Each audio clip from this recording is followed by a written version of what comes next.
From Carr, Riggs, and Ingram, this is It Figures, the CRI podcast, an accounting, advisory, and industry-focused podcast for business and organization leaders, entrepreneurs, and anyone who is looking to go beyond the status quo.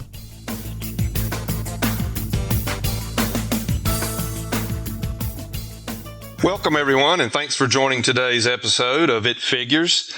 I'm Tom Carmichael, and I'm CRI's manufacturing industry line leader. I'm a partner in the firm. My experience in the manufacturing field, I've got over 25 years serving manufacturing clients. Started out working with a lot of textile clients and have a lot of experience also with some food processors. And I'm joined today by Scott Bailey, who's one of our leading manufacturing partners. And Scott, why don't you tell us a little bit about yourself and your background?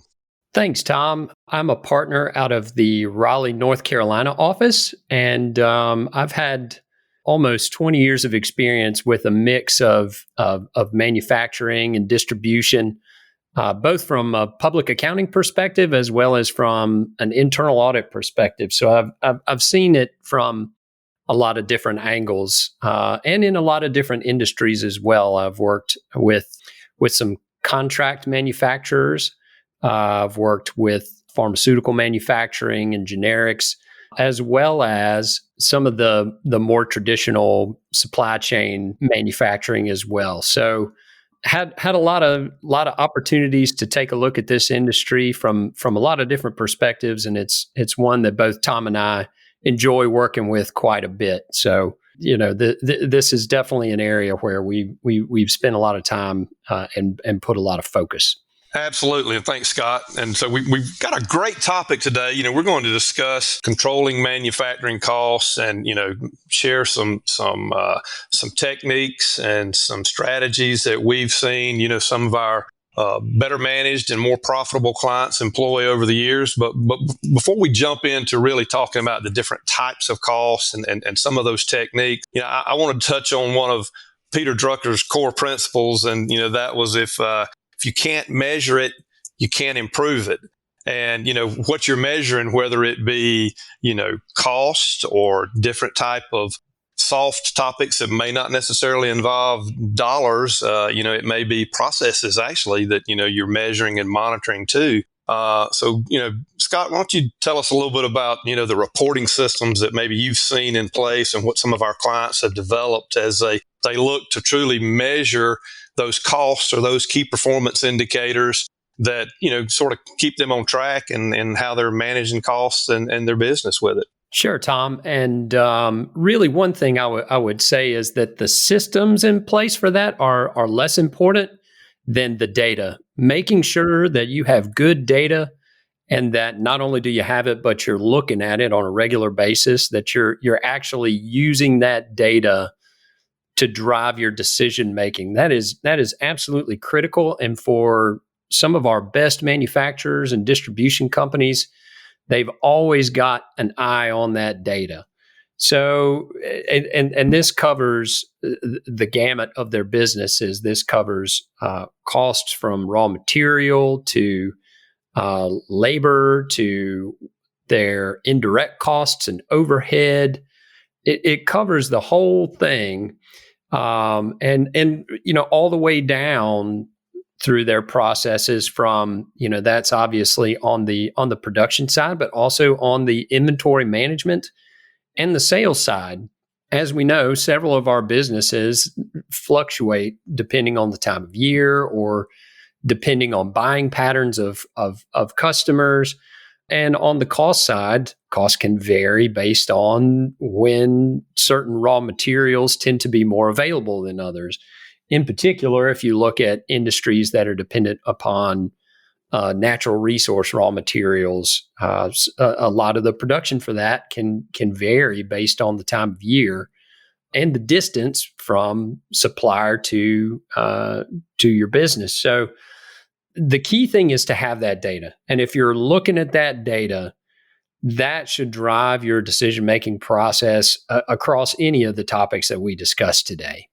So, Tom, I hope I got to the question you were asking. Is that I think what's more important is that you're letting the data drive the decision making. It's a little bit like the quarterback of a football team letting the game come to the player rather than trying to force the play on the game. Does that make sense? It certainly does. And again, it's just back to what you said. It's not so much, how you're doing it, but what you're doing in terms of tracking those costs. We have some clients who have a fully integrated production system that, that's tracking those costs, and it's overlaid and integrated with the general ledger. And then we have some who are tracking those costs maybe necessarily separate from the general ledger. But again, as long as they're doing a great job of that and they have a process that works for them, they can get to where they need to be to identify the information they need to measure what it is they want to measure. Absolutely. So, we've talked a little bit about the measuring these key performance indicators or costs. Let's jump into maybe some of the different types of costs and, what we see some of our clients, some of the issues that they deal with that. Maybe, let's jump in and talk a little bit about labor costs and, some of the issues that we see out there. Why don't you share some of your recent experiences with us? Well, obviously, right now, this is a particularly sensitive issue. As it always is, labor cost is always one of the most significant costs that every business that we're involved with, not just manufacturing and distribution, but every business, this is one of their most significant costs across the board. And it's also one of the more difficult to measure and to control. Certainly, there are portions of it that are more measurable than others, and that is in terms of your direct labor application. What do you really need to keep production moving? But also important to this is, and while it's a little less measurable, I think is equally important. Tom and I generally agree that if you can't measure it, you can't improve it. The one area where I would say that is not 100% true initially, but eventually becomes true, is when it comes to making sure that the team members you have, that the labor you have, that not just are they productive, but that they're also bought into your business philosophy, that they're bought into making sure that the business is operating as it's intended, both from an efficiency standpoint, but also ensuring that where cost savings are achieved, that those areas have an eye on the long view, that we're not making changes to cost with a short-term gain, long-term difficulty. And a lot of that's in the mentality, making sure that the people who are responsible for creation of the product, for managing those who are creating the product, that everybody's facing the same direction, that everybody's got the same approach to the business. And as much as possible, that they're seeing the business through your perspective. And while that's not initially cost savings, that has tremendous benefits on both costs and sales and other elements of productivity throughout the entire operation. So that, for me, Tom, that's one of the most important things to focus on. And in addition to that, we keep going back to data, looking at the data and making sure that the labor burden you've got is generating output, that you are generating production, and looking at, based on what the data tells you, what are the right levels, getting that balancing correct. That's absolutely essential. Tom, what thoughts do you have on this? Yeah, I agree with that. Those are some really good points. And I think it's, when you talk with really any employer, but specifically in the manufacturing industry, one of the biggest issues that they face is having access to a skilled labor force. And, when you look in terms of your labor costs, I mean, the training component, in being sure that you are identifying those employees who are longer term employees and that you're investing in them. It's not a cost, it's an investment. And then, when you get into the whole, the issue of whether you're talking about types of cost or even, whether you have fixed or variable costs, there's certainly going to be a component, I think more so today and in today's environment than maybe in years past, that a training component that really is a fixed cost. And, that's what it's going to take, because so many of, the clients that I work with, they tell me that most of the training that occurs for them is internal. And, if they can find the labor force that, and put them in place, they can train them. But again, I think that's going to be an ongoing process, and it's going to be a fixed cost that, is just a part of doing business. Absolutely. And I would even add to that, because I think you touched on this a little bit, is that in an environment like we're in, where there is a real difficulty in access to skilled labor retention is going to be critical. So things that can be done, again, getting back to the buy-in business philosophy, those elements are significantly important in making sure that you keep your best people in your organization. Absolutely. So we talked a little bit about labor cost, from a material cost perspective, and maybe production cost in general, what we would refer there. Scott, what have you seen with the recent shutdowns with a lot of manufacturing facilities? Costs have been sort of all over the place. In terms of what we're seeing people trying to manage those risks there and what they're doing to control those costs. Maybe give us some insight on what you've been seeing. Well, it's no surprise to anyone involved in this industry that we've seen a significant disruption in the supply chain in many, many areas. So one of the things that we would want to see most is that one of the things that our clients are doing is taking a look at their supply agreements, making sure that our clients have access to those critical components that are hard to get a hold of. One of the examples I think of is with a generic pharmaceutical manufacturer that I used to work with. And one of their most important products had 2 suppliers in the entire world. And one of those suppliers exited the market. So basically at that point, they were down to 1. And the one that exited the market was the one that they were buying from. And this client didn't have a supply agreement in place that was effective for the product they needed and the significance of that product relative to their sales volume and the support of the company. And they had, as you might imagine, a big mess on their hands. And that's been 10 years ago. That's before we ran into some of the supply chain issues we're dealing with right now. Certainly the most significant thing is to make sure that we are identifying, again, in the data, who our most important suppliers are, that we're reaching out to those suppliers and making sure, number one, that they've got the capacity to support our production. And then also to make sure that we have supply agreements in place to make sure that we can continue production. So this is before we even think about controlling cost. But through that process, that's where we establish those costs, right? That's where we get into the details and make sure that not just we have the supply in place, but we've got that supply in place at a price that allows us to meet the market where it needs to be on the sales side, right?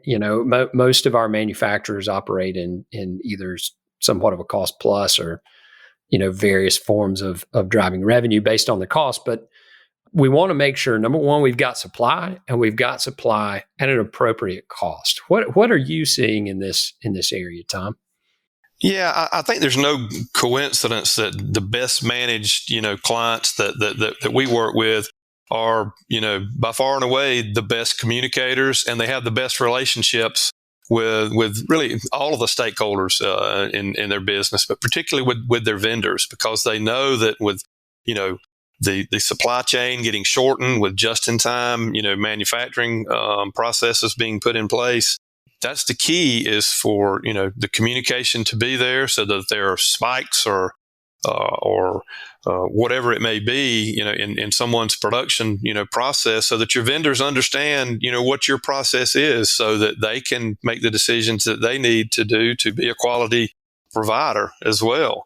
Another thing that we see, and I'll just kind of throw this in there, and really this even kind of goes back, circling back maybe to some of the labor costs, is that I see a lot of our clients, and I know within CRI's footprint, every state that we're in, has fantastic state universities that have this available, but through their extension services with their engineering schools, a lot of them bring in those extension agents literally on the business side, and more specific to what type of business. But let's just say it's a textile company.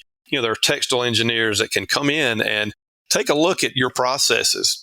Take a look at your shipping process. Maybe how you're packaging materials or whatever it may be. So I just wanted to encourage anyone that's listening that if you have some concerns, that's certainly an avenue that you could get some very high quality feedback on your processes, within your company. Absolutely true. Scott, another thing that really, it just seems like every year this piece of the cost puzzle just continues to grow and be more and more burdensome, but compliance costs, and whether it be at the state level, the federal level.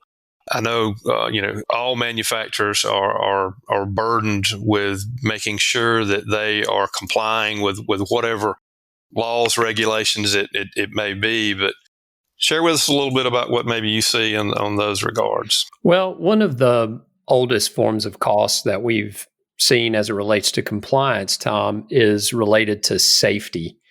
And we would hope that most of our clients by now are at a very mature state when it comes to production safety, facility safety, safety in transportation, things like that. If not, we certainly have some resources available to help folks so that they can get to where they need to be. Just because that's a cost that doesn't necessarily add value, but it can add a whole lot of problems if it's not under control. So, certainly that's one of the oldest and most frequently encountered compliance costs. But as you say, we're starting to see a lot more compliance activity in the manufacturing area, but we're also seeing the opportunities for some benefits. One of the benefits I see is the potential for GMP, good manufacturing processes. Getting that certification can provide a competitive advantage. It gives you a little bit of something to sell to your customers that your competitors maybe have or maybe don't. And in following those processes, that helps you work out a lot of the kinks when it comes to compliance with product storage, product safety, things of that nature. So that's one of the things I've seen some of my clients exploring, Tom. I've seen them exploring GMP. What are you seeing as well? Yeah, we see that, and obviously you mentioned in any type of safety type issues. We work a lot with food processors, and obviously food safety and the tolerance of what is allowed. I mean, when you talk with some of the companies that operate in that space, it's incredible the cleanliness and the regulation that whether it be the USDA or whatever it is that is monitoring that holds them accountable for, and that they are far and away above and beyond what's required. But it is costly, and it is something that certainly needs to be looked at on an ongoing basis. But again, it's a cost of doing business. But you don't. A lot of these times, you have a food order and it doesn't meet those specific tolerances. There's no redo on that. You got really one shot at it, because you're at limited shelf availability or your shelf life. You're just not going to have an opportunity to rework or whatever that may be. There's no plan B there, is there? Absolutely not. And one of the things related to that we've also seen, the cost of clean rooms is really escalating. So that's something to watch for our clients and prospects that are in industries that require that level of product control. Absolutely.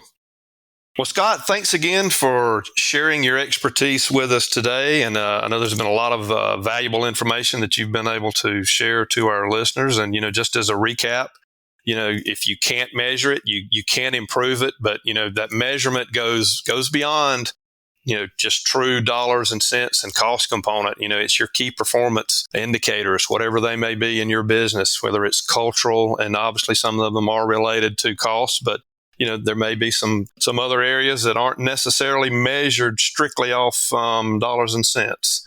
So thanks again to our audience. And again, we welcome you to visit our website at cricpa.com for additional information. And thanks again. Thank you, Tom. If you want more CRI insights or are interested in learning about our firm, please visit our website at cricpa.com. Thanks for listening to this episode of It Figures, the CRI podcast. You can subscribe to It Figures on iTunes, Spotify, or wherever you prefer to listen to your podcasts. If you liked what you heard today, please leave us a review.